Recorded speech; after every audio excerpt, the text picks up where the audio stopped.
Hello, my name is Rose Riley, and I'm a member of the League of Women Voters of Washtenaw County.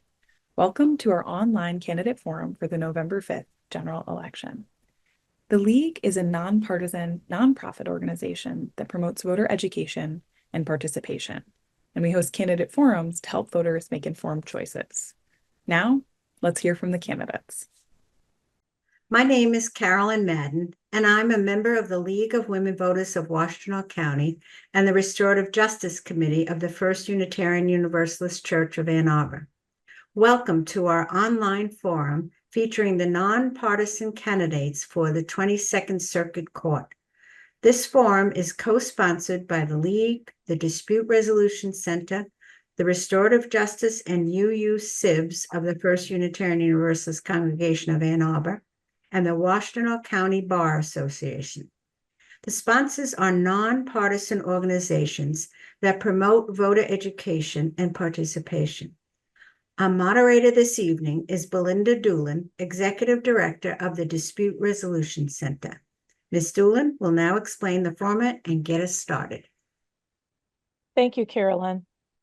Good evening. My name is Brenda Dulin, and I will moderate the forum tonight. It is my honor to introduce the two nonpartisan candidates running for judge of the 22nd Circuit Court, Jinan Hamood and Jeffrey Worosz. Thank you, candidates, for participating in the forum tonight. We are now ready for your opening statement, and we'll begin with Ms. Hamood. Thank you, Ms. Dulin, and thanks to everyone who put this together. I know it's a lot of work, having been on one of these before from the other side of it. So my name is Jinan Hamood, and I'm an attorney in Washtenaw County. I've run my own practice for over 11 years here in Washtenaw. I practice primarily criminal defense, family law, and civil litigation. I am actively involved in our community both as a resident and as an attorney. I have served on the Washington County Bar Association and the Women Lawyers of Michigan Washtenaw region since the early years of my practice in various capacities with the Washington County Bar as a new lawyer section co-chair, director at large, a member of the Judiciary Committee as a co-chair, and a secretary for the executive board. I currently serve as treasurer for the executive board as well as co-chair for the Public Service Pro Bono Committee and the criminal law section. With the Washington County Region of Women Lawyers Association, I just finished off my last term as the immediate past president and have been on that executive board for over 7 years. I live in Lodi Township with my husband, Oscar Rodriguez, who's also an attorney, our two daughters, ages 5 and 3, and our boxer pup, Fitzgerald. Thanks for having me here, and I'm excited to get started. Thank you. Mr. Worosz, your opening statement. Thank you. I'd like to thank all the organizations for inviting me to this forum and giving me the opportunity to participate. My name is Jeffrey Worosz. I am born and raised in Michigan. I'm a proud graduate of Eastern Michigan University. I attended law school at Tulane University down in New Orleans. I was called to return home where, I was born and raised and wanted to reside. I've been an attorney for over 12 years now. I primarily practice as a litigation attorney. I work in a small firm handling litigated and contested matters. I primarily practice handling family law cases, real property disputes, probate litigation, and civil and business disputes. All of what I handle is the type of issues that would come before the circuit court. I've been motivated to run for judge because I've always wanted to be a judge. I've always believed that the law should be applied fairly to everyone. As I studied the law, I always thought, it was important to get the right answer, not necessarily what your side or you're advocating for. So that's what motivated me to run for judge, is to ensure that it gets applied fairly to everyone. I currently live in Pittsfield Township with my wife, Lisa, and my 1-year-old daughter, Nora. Thank you. Thank you. Thank you both for your opening statements. Now we'll transition to the questions. And for the first question, we will start with Mr. Worosz. The question is, a critical job of a circuit court judge is to manage complicated civil cases. What is the most complex piece of litigation in which you have been involved? The most complicated litigation I've been involved in is a recent trial. It was actually a probate trial involving a will contest. There were 5 interested parties with different viewpoints on whether or not the will should be admitted or not. And among those 5 different viewpoints, I represented one of the interested parties. And it was a 10-day trial with over 20 witnesses, including the interested parties. It handled a lot of different issues, such as will validity, undue influence, and similar issues. And it was pretty complex. So thank you. Thank you. Ms. Hamood, same question. Thank you. A number of cases jump to mind, and I'm going to hopefully have time to talk about 2 of them. This was earlier on in my career. I had a client who had a car that was parked at a parking garage downtown Ann Arbor near her apartment complex. The garage was affixed to her apartment complex and was managed by the apartment complex by way of interest in parking. But it was also, managed through public parking, but it was also managed by the Downtown Development Authority, and a pipe burst and flooded the basement of the parking garage. The car was destroyed. It was a total loss. It had been custom built for her. At the same time, her family was getting separated. Dad had not kept up the car insurance on the vehicle, so the car wasn't insured. So finding out which party was liable, there was quasi-immunity to the Downtown Development Authority that maybe precluded them from being in the case. Republic Parking was responsible for the pipe, but Republic Parking was responsible for the infrastructure, but were they responsible for the pipe? What culpability did the apartment complex have? And I ended up, through discovery and learning this out, having to join multiple parties to the lawsuit until everybody was in that might have had some sort of liability before we could reach a resolution. More complicated than that, I think, perhaps in a family court case I had, it was an adoption proceeding that occurred while there was a pending custody dispute in Ohio. Mom and her spouse had gotten married, and the 2 of them wanted to adopt her child. But mom and mom's partner from Ohio had a separate custody proceeding pending where adopted mom had legal rights, but mom, who was just in a relationship, was asserting rights as a third party, and whether or not that court even had jurisdiction over the kids was an issue. So we had to wait for that to resolve before we could move forward. Thank you. We will go to the next question and begin with Ms. Hamood. Other jurisdictions, such as Cook County, Illinois, have created specialized restorative justice courts. What is your position on expanding restorative justice options in the Washtenaw County courts? As a criminal defense attorney, I'm very aware of the restorative justice program that we have available to us in our county. I think we need to make use of it more. Currently, it's used primarily in juvenile court proceedings, but I recently attended a roundtable discussion where an individual from Iowa, who is sort of a pioneer in this field, explained how it could be used in adult criminal court and a wide variety of cases, ones that we might not even consider using in our county. From my understanding at that roundtable, I learned that if you don't use the resource, then you either lose funding, and if you don't have funding, then you can't use the resource, and if you're not using the resource, then you can't train members to be a part of the program, and if you don't have members to be a part of the program, then you don't have the resource to use. So it's got to be a group effort of everyone coming together to present more value to using the restorative justice program that we have, to expanding it, and to making it a more common resolution in adult court.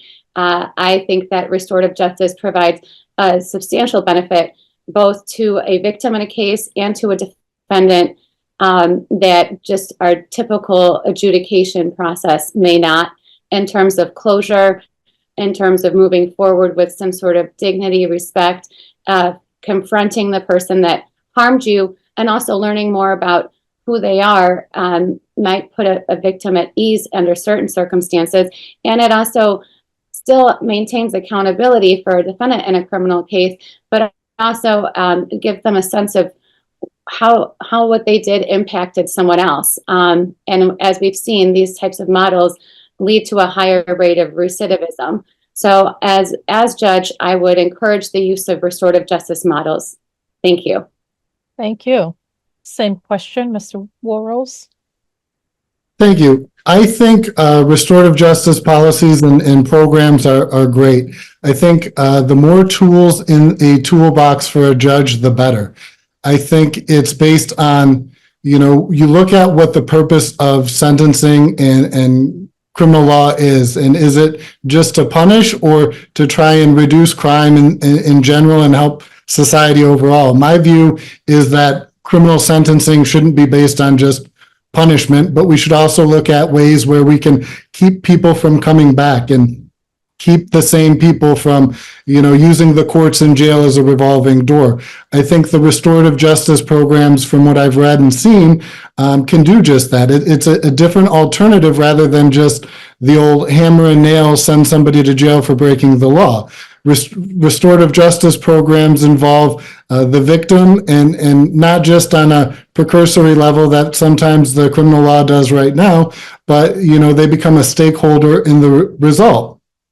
And then it involves the defendant taking accountability and becoming involved in owning up to what the defendant, crime committed, and understanding, how it impacted the victim, and the victim can understand, where it comes from and what led to this. And, with conversations and these programs, a healthy result can be achieved from all the parties involved. So I do think it can be a helpful tool to avoid, the long-term same thing, so we can avoid further over-incarceration in this country. Thank you. Thank you. We'll move to the next question, and we'll begin with Mr. Worosz. It is often said that justice delayed is justice denied. What management experience do you have that would prepare you to manage a docket effectively? Well, I do think it's important that the courts move swiftly and don't delay justice, because oftentimes people get frustrated and burned out. So in my experience, I've managed my own case files throughout my career, upwards of 50 files at a time, contested matters and the like. And so with managing your own files as an attorney, there's a lot of irons and a lot of fires. You have to be aware of deadlines. You have to be aware of what's important. You have to be accessible to your clients. It's a lot of multitasking, and any litigation attorney knows that, it's not easy task juggling all these things. I think you can apply those same concepts to the bench and managing a docket, and understanding what's important and keep things moving along. One thing I do think is important too is that judges use the most of the courtroom time. As an attorney, there's nothing more aggravating than when the call time is 8:30, but the judge doesn't take the bench till 9. That's 30 wasted minutes, 30 minutes that we can't use.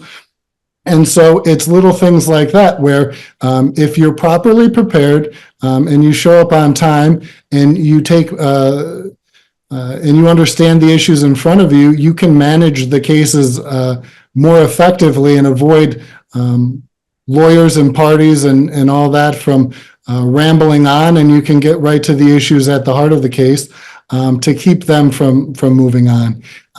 Lawyers and judges also love adjourning things. I don't think adjournments should just be granted willy-nilly. I think there should be some reason for adjournments.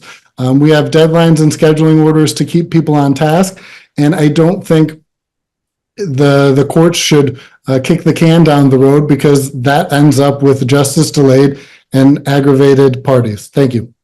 Thank you. Ms. Hamood, same question. So I've managed my own practice for the last 11 years, and I don't have any support staff. I set my own appointments. I manage my calendar. Being in the 3 different areas of practice, sometimes I'm in our courts, in separate courts, both in multiple district courts and circuit court on the same day. I do mediations. Yesterday I was in court on 2 separate Zooms when I was in court in person. The mental load on that alone is sometimes tasking, but I have done that for the last 11 years, and that includes billing and just the general day-to-day taxes, accounting, and running a business. I'm also, as I explained in my intro, I'm in leadership positions on multiple organizations. I plan events. I'm responsible for reporting to the members of the other board and the members of the organizations with updated tasks and event information. I'm on the homeowners association for my subdivision and have been for, I think, the last 5 years. And we run a budget in that sense. I'm responsible for the upkeep, landscaping, snow removal contracts. And I am our home manager at home as mom. And I am responsible for managing my kids' schedules, their appointments, all of that, the real life experience and in my professional experience. I believe that I have, very good organizational skills. Anyone who meets me will tell you that. I am always on task, and I'm a list maker. So that's kind of what you have to be like when you're running a docket. You have to be organized. You have to be able to structure the day. You have to make the best use of the time and the best use of all of the time that you have when you're running anything, and especially a congested docket. Thank you. We'll move to the next question and begin with Ms. Hamood. How would Michigan's truth in sentencing laws affect your approach to sentencing? So, truth in sentencing laws basically make it so that if a defendant is sentenced to time, they are going to serve the time they're sentenced to, as opposed to a much lesser sentence because of something like good time, which was removed some time ago. And knowing that a defendant is likely to serve the amount of time that you are sentencing them to, you have to take very seriously any prison sentence you hand out. Now, there are sentencing guidelines in our state that judges have to that are supposed to use and follow. And with the sentencing guidelines, it kind of eliminates some of the discretion judges used to have. But of course, sentencing is always at the discretion of the judge. I know that there is a new act that's floating around, that the Second Look Act, which will allow a defendant having served a certain number of time for a certain type of crime to ask the judge for reconsideration of their sentencing. And I think that's a very good approach to what we currently have in place. It's a good balance between, a victim being assured that somebody's going to be sentenced to the time that they're served, but also somebody who's done the work that they need to do in prison in terms of the programming that's available, the reform that they can manage, getting somebody to take a second look at that.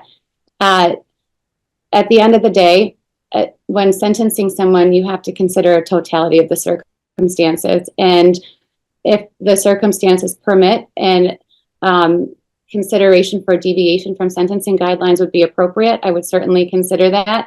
And in the opposite direction, if an upward deviation, I don't know if I said downward first time, but if an upward deviation would be more appropriate under the circumstances, I would also consider that. Thank you. Mr. Worosz, same question. Thank you. Obviously, sentencing people to jail is serious matters and something you can't do flippantly. It's something that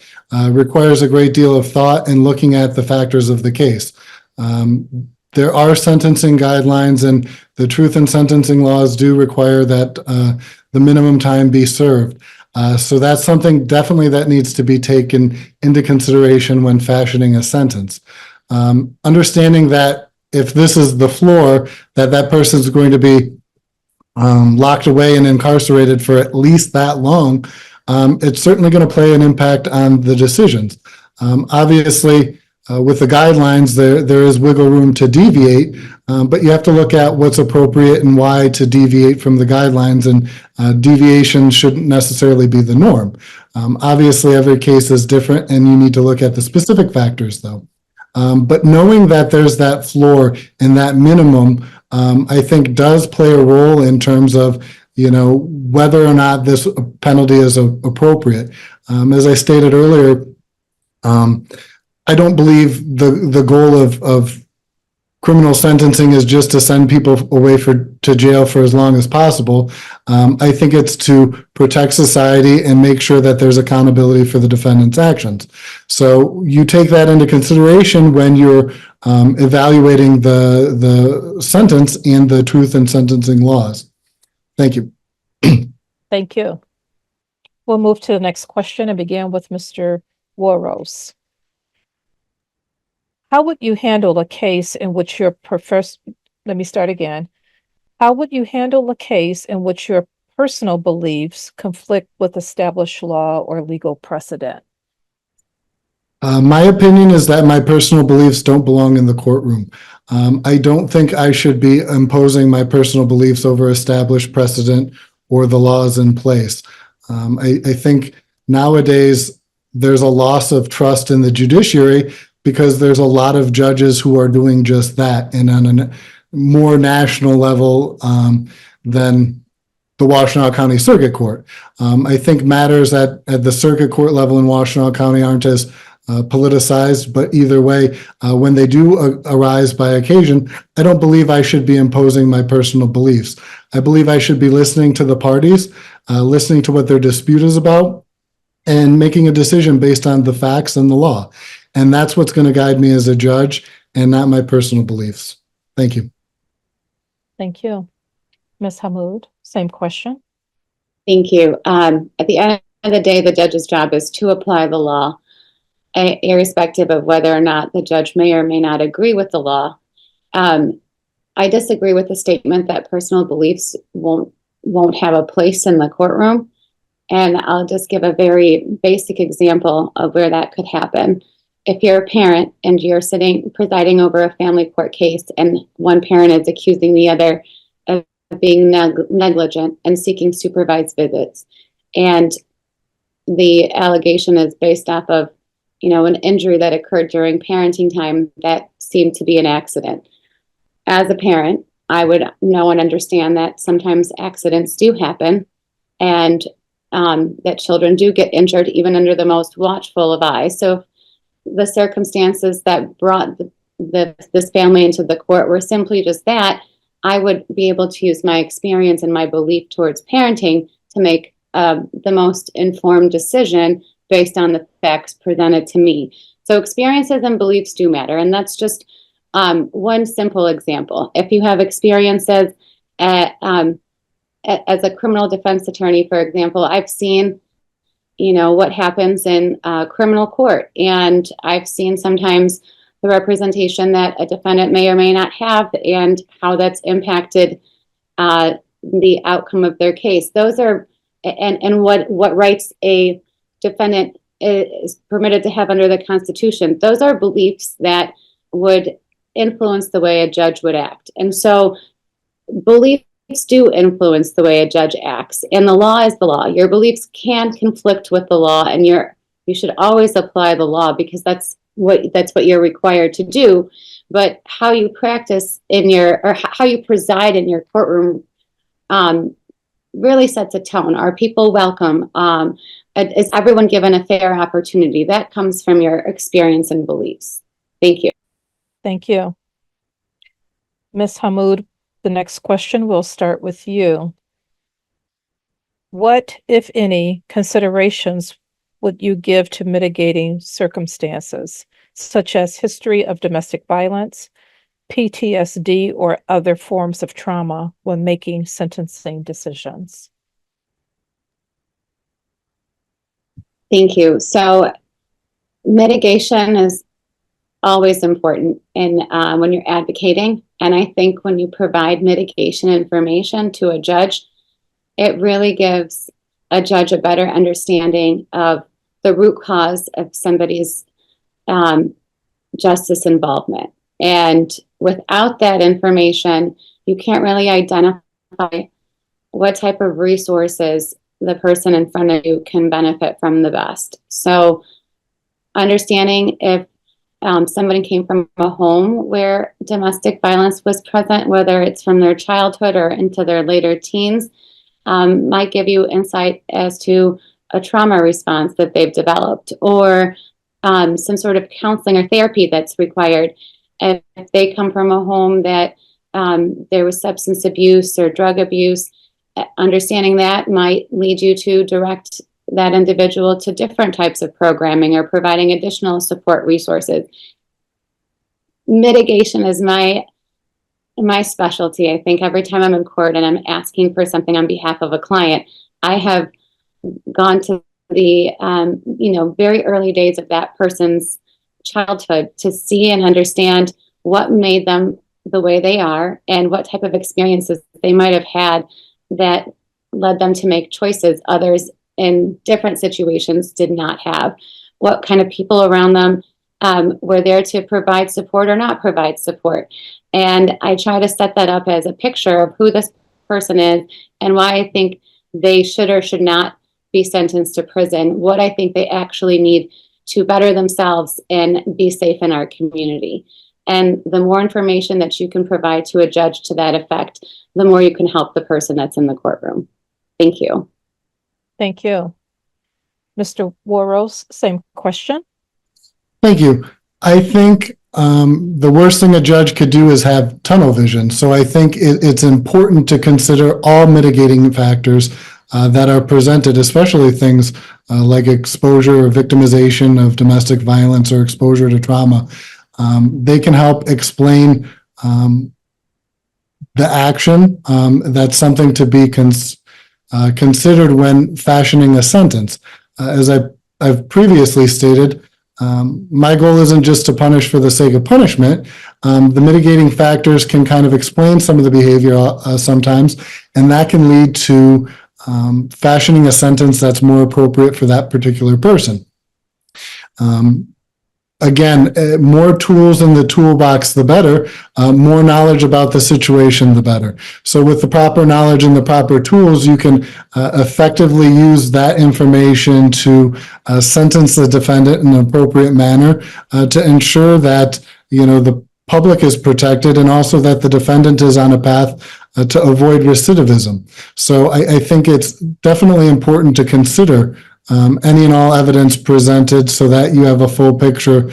And it's important for a judge to be open-minded to everything and not just focus on what the crime was, whether it was done, and what's the sentencing guidelines. I think it's important to consider everything. Everything needs to be on the table when making these important decisions.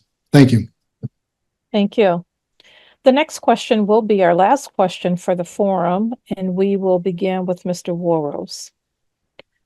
What steps would you take to maintain order and a fair trial when presiding over a case that attracts public scrutiny or media attention? Well, I think as a judge, if you're doing the job the right way, your courtroom should have order to begin with. And I think it's important that the attorneys that are appearing in the courtroom understand that when they step foot in the courtroom. And so if you have that from the get-go, if you have a high publicity trial, it's easier for the attorneys to understand how you run your courtroom and how you can maintain a docket and a case to avoid a circus. And I think some of the ways you can do that is just, ensure that everybody in the courtroom is treating everybody else with respect and dignity. I think sometimes lawyers can get away with too many underhanded or backstabbing comments that are helpful. I think it's important to maintain a basic level of respect for everybody, litigants, attorneys, staff, just people from the general public watching. And I think in policing that and making sure everybody's abiding by that, that can set the tone to ensure that people understand that you mean business and this isn't a courtroom to mess around in. I've noticed, with the advent of Zoom court, with people appearing on screen and thinking it's video, a lot of people don't take it as seriously as they do in person. And so, with it in person, you can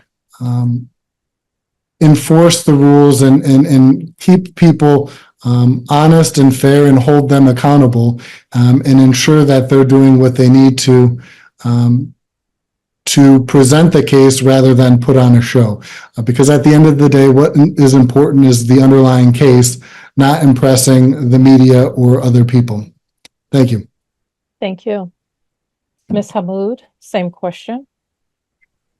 So usually when a case is getting a lot of attention in the media, it's a criminal matter. And it's very emotional to the community. There's two sides of the story that are hurting, and there's the defendant's family that is expecting to suffer the loss of their loved one if they're convicted, and then there's the victim's family that has suffered the loss of or harm that's caused by the conduct that's been alleged to have occurred. And sentencing is when there's a potential for the courtroom to run out of order, so to speak, as it's been put. But I think when you recognize that and you put safeguards in place in advance, maybe do the sentencing at a different time than is usually permitted, not run it on a regular docket, so that there's enough time for everybody who wants to be there to make a statement, to speak. It's important for people to be able to have the opportunity to say what they want to say. Have additional security available in case something happens, to kind of prevent anyone from getting hurt on the day of sentencing. And really just, it's not, you don't have to put people in their place, but it's recognizing that the situation or the case is going to have a very high emotional response from the people who are involved. That's why it's getting the attention that it gets in the media. And the media is permitted and should be there to report to the public. And they're usually present for more of these type of emotional court hearings. But as long as everyone understands and that they're going to have an opportunity to speak when it's appropriate, the victim advocates communicated that to, I'm done. Sorry about that. But yes, being prepared for it, knowing it's going to happen and being prepared for it. Thank you. Thank you. At this time, we're going to move to our closing statements, and we'll begin with Ms. Hamood. Thank you. So I was not born here. I'm an immigrant, and I came from Lebanon, and living in a different type of country where we don't have the legal system that we have here. I understand, and I really appreciate and never take for granted the rights that we are entitled to living in the country. And I think that my experiences as an immigrant are what drove me to want to be a voice for people, to help them. And that's why I became a lawyer. I did not always know I wanted to be a judge, but I knew I always wanted to help people. So I went to law school, I became a lawyer. And as I practiced and saw the impact that judges can have on a larger scale, much larger than attorneys, that's when I decided I wanted to be a judge. And I've always felt that empathy is a lawyer's greatest tool. And I tell new lawyers that all the time. And it's funny because a close friend of mine came up with the same exact quote as she was mentoring my cousin, who's now in law school. But I believe that the same is true for a judge. Empathy is a judge's greatest tool. And you know, wanting to be fair and wanting to apply the law equally, and in the pursuit of justice is exactly what a judge should do. But if you don't have the empathy, if you don't have the life experiences or the professional experience, I just don't see how you can get to be the best you can as a judge. Thank you. Thank you. Mr. Worosz, your closing statement. Thank you. As I've stated previously, I've always wanted to be a judge, and I think this is a great opportunity. Having been a litigation attorney experienced for over 12 years, I understand how contested matters work. I understand the nuts and bolts of the rules of evidence and the court rules and how to apply the law. I think I have the experience necessary to make me effective in the application of the law. I also think I have the personality traits necessary to be an effective judge as well. I think judges need to be open-minded and fair. I think they need to be willing to listen. I think they need to be calm and willing to be prepared to understand the issues that are at play. I think all those traits combined with my experience make me an excellent candidate to be the judge for Washtenaw County 22nd Circuit. And I appreciate the opportunity that I've been given in this forum. And any further information about me can be found on my website, jeffforjudge.com. Thank you. Thank you. Thank you both for participating in tonight's session. And now Carolyn Madden will have the closing comments. Thank you all. The League, the Dispute Resolution Center, the Restorative Justice and UU-CIVS of the First Unitarian Universalist Congregation of Ann Arbor, and the Washtenaw County Bar Association thank the candidates and volunteers who participated in this forum, and community members who submitted questions. Please urge others to view our forums. Most importantly, please vote in the November 5th general election, either by absentee ballot or in person. The League thanks the candidates and volunteers who participated in today's forum and the community members who submitted questions. Please urge others to view our forums. And most importantly, please vote in the November 5th general election, either by absentee ballot or in person.